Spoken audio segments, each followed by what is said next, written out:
The knock at my bedroom door wasn't soft or gentle. It was loud, deliberate, and angry. I was already awake, sitting on the edge of the mattress, holding my 6-year-old daughter Willow close to my chest, her tiny arms wrapped around my waist. She'd been coughing for an hour, the kind of dry, wheezing sound that told me she needed warmth, sleep, and medicine. But I had none of those. Not here. I opened the door slowly. My dad stood there, shirtless, belly hanging out, a half-empty bottle of beer in one hand and the other gripping the frame like it might crumble under the weight of his rage. "You know what time it is?" he spat. "I do," I said, voice low, "but Willow's sick. I was just trying to—" "I don't care if she's on her deathbed," he barked.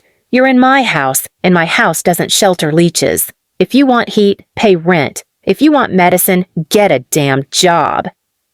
Behind him, my mom leaned against the wall with her arms crossed, her expression unreadable. But I saw it, just behind her silence, a flicker of cold satisfaction. "Please subscribe to our channel and tell us in comments from where are you watching this video?" "Mom, please," I whispered. "She's just a little girl. Just let her stay warm for tonight. I'll take her to the clinic in the morning." That's when she said it. "Trash sleeps outside." I thought I misheard. I blinked. "What?" "You heard me," she said, voice hard. "You're the one who chose to open your legs and have a baby at 19. You're the one who thought you knew better than your family. Now live with it." She took a slow sip from her wine glass and stared me down like I was something on the bottom of her shoe. I turned back into the room and grabbed Willow's coat.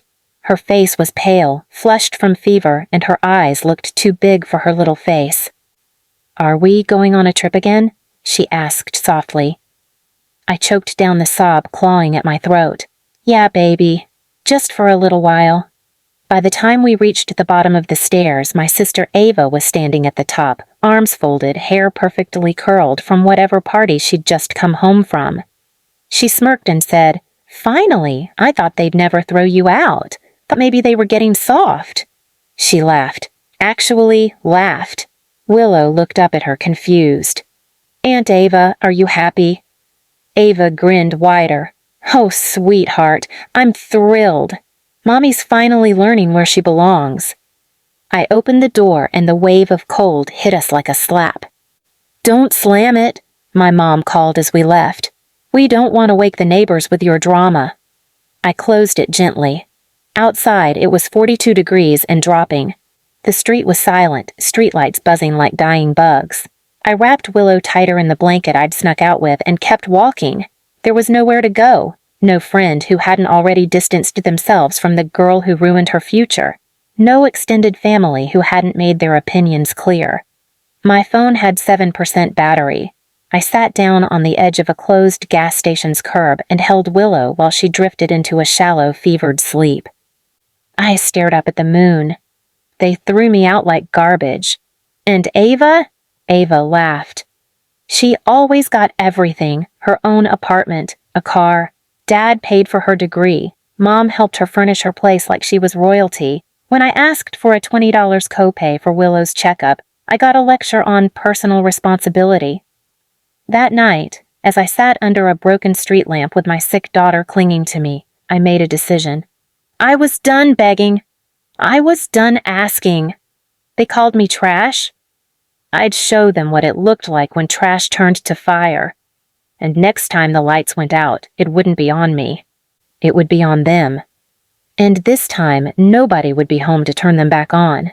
I didn't sleep that night. Willow did, eventually, her feverish little body finally curling into mine under that thin blanket, as the wind hissed through the cracks of the bus shelter we found an hour after being kicked out. But I sat upright, teeth clenched so hard my jaw ached, phone cradled in my frozen hand. 6% battery. I turned it off. No one was coming, and I didn't want their pity calls anyway. By morning, Willow was still burning up. Her cheeks were pink, lips cracked. I used my last $5 to buy a bottle of off-brand children's fever medicine from a corner store and begged the clerk for a cup of water. I gave her the dose, wiped her face, and whispered, "I'm gonna fix this, I swear." I meant it. That day, I went into full survival mode.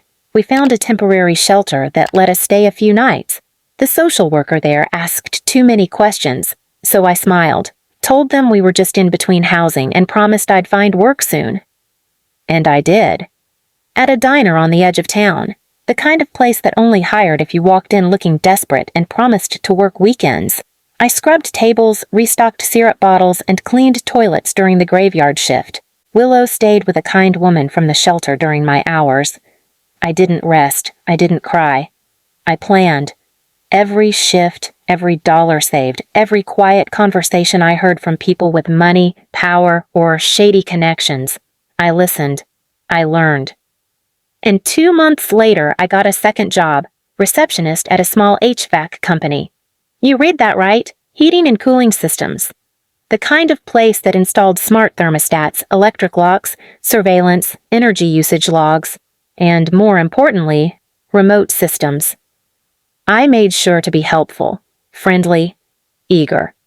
Within a month, the owner trusted me with appointments, customer records, and even passcodes.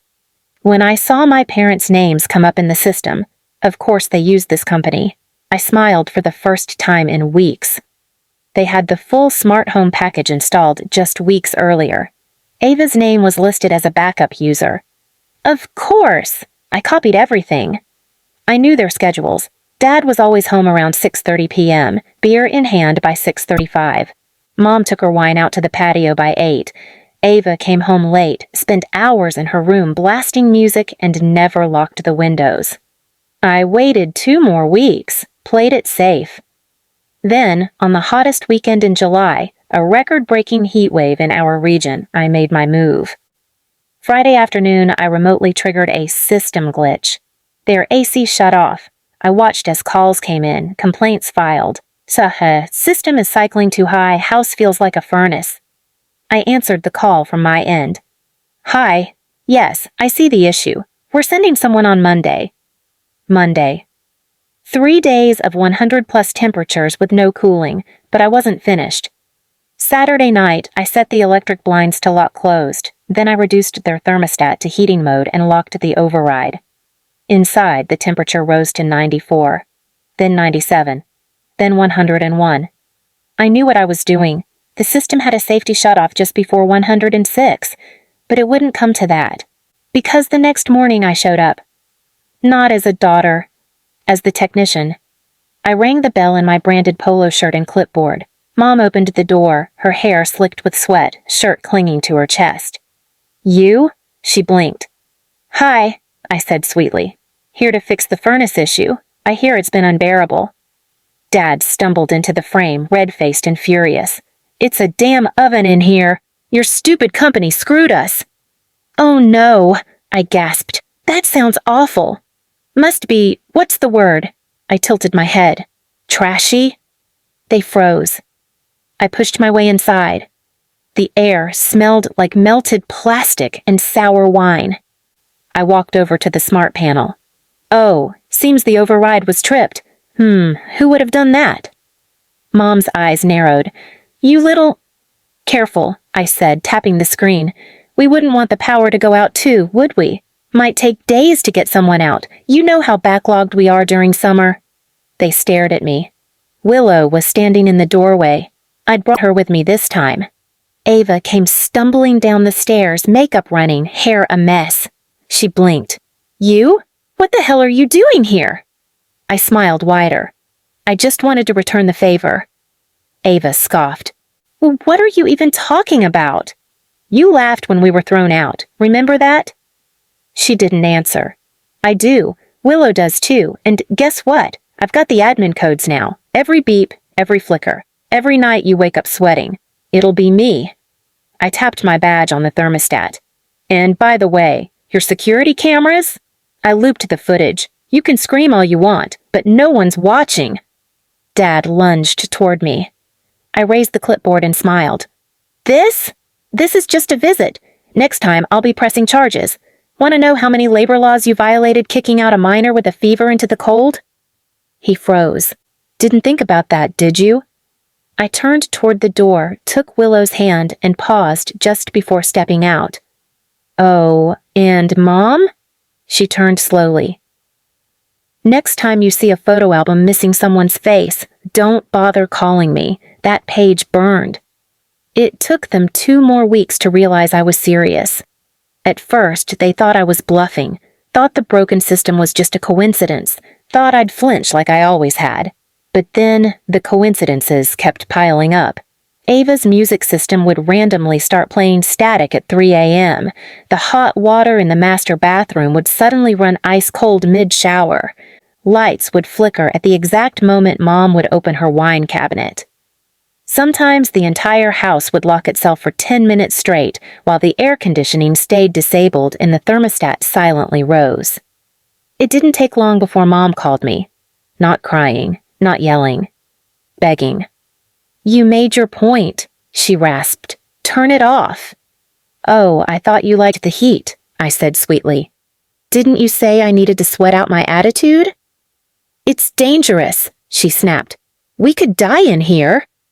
"You didn't seem to mind when it was me and Willow in the heat with nothing but the clothes on our backs." There was silence. "Please," she whispered. "I was wrong." "No," I said, my voice sharp now. "You were honest. That was the worst part. That's how you really felt." I hung up. I didn't hear from them again for a while. But word spread. I wasn't quiet anymore. People who used to call me the dramatic daughter, the emotional one, started learning what happened that night, because I started talking, at church, at work, at community events, the real story, the truth. Turns out, people remember how you treat a child with a fever and a mother with no place to go. Turns out, people don't like monsters in neighbors' clothing. Eventually, their precious reputation began to melt down just like their air conditioning. The homeowners association started to question them. Church ladies stopped waving. Ava's job quietly removed her from the family-friendly ad campaign she was modeling for. That's when the real revenge started. I didn't destroy them. I just let them live inside the rot they created. I kept the admin access to their home systems, but I never touched it again after that. I didn't need to. Every gust of hot air they felt reminded them of me. Every flickering light, every locked door, it wasn't me doing it. It was their guilt, their fear, their own shadows turning against them. As for me, I used my diner savings and my new office job income to get Willow and me a little apartment near a park. She's doing better now, still has nightmares sometimes, but she's getting stronger. And one day, while we were coloring on the balcony, she looked up and said, "Mommy, our new house has light." It took me a second to understand what she meant. Then I cried harder than I ever had in my life. Not because I was sad, but because I was finally free. We still get letters from them sometimes. Mom sends birthday cards with $5 bills inside and stiff apologies written like business emails. Dad once left a voicemail, slurred and pathetic, asking if I remembered the good times. Ava tried to add me on social media last month. I didn't respond. I printed one of the photos of Willow and me in our sunlit kitchen, taped it inside the old photo album they once left blank of me, and dropped it on their porch. No note, no name. Just a face they could never erase again. And no matter how hot it got in that house, they'd never sweat me out. Not anymore. Please subscribe to our channel and tell us in comments from where are you watching this video.